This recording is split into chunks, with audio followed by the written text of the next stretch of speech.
Genesis 1. Preamble. The creation of the world. Chapter 1. The story of creation.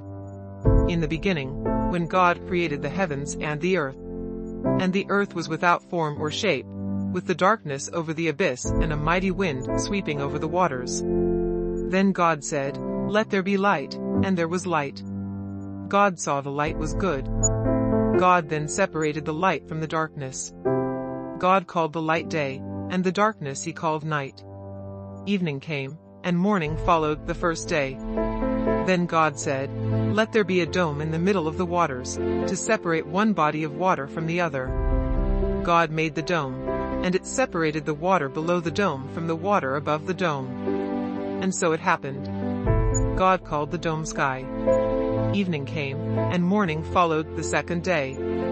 Then God said, "Let the water under the sky be gathered into a single basin, so that the dry land may appear." And so it happened.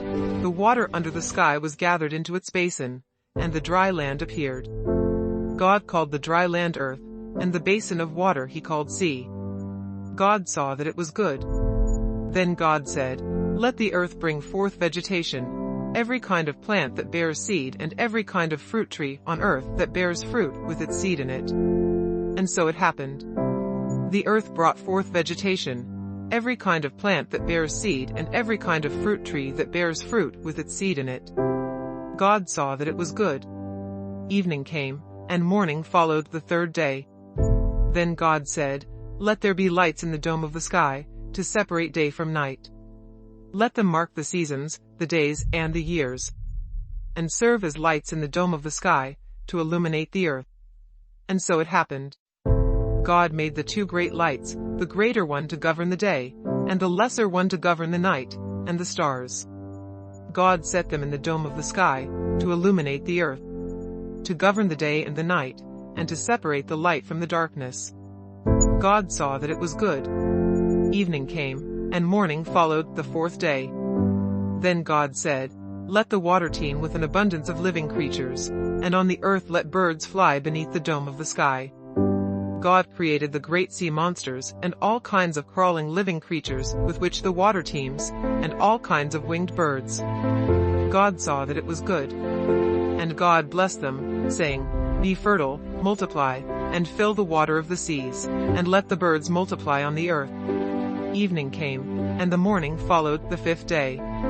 Then God said, "Let the earth bring forth every kind of living creature, tame animals, crawling things, and every kind of wild animal." And so it happened. God made every kind of wild animal, every kind of tame animal, and every kind of thing that crawls on the ground. God saw that it was good. Then God said, "Let us make human beings in our image, after our likeness. Let them have dominion over the fish and of the sea, the birds of the air, the tame animals, all the wild animals, and all the creatures that crawl on the earth." God created mankind in his image. In the image of God he created them, male and female he created them. God blessed them, and God said to them, "Be fertile and multiply, fill the earth and subdue it. Have dominion over the fish of the sea, the birds of the air, and all the living things that crawl on the earth." God also said, "See, I give you every seed-bearing plant on all the earth and every tree that has seed-bearing fruit on it to be your food.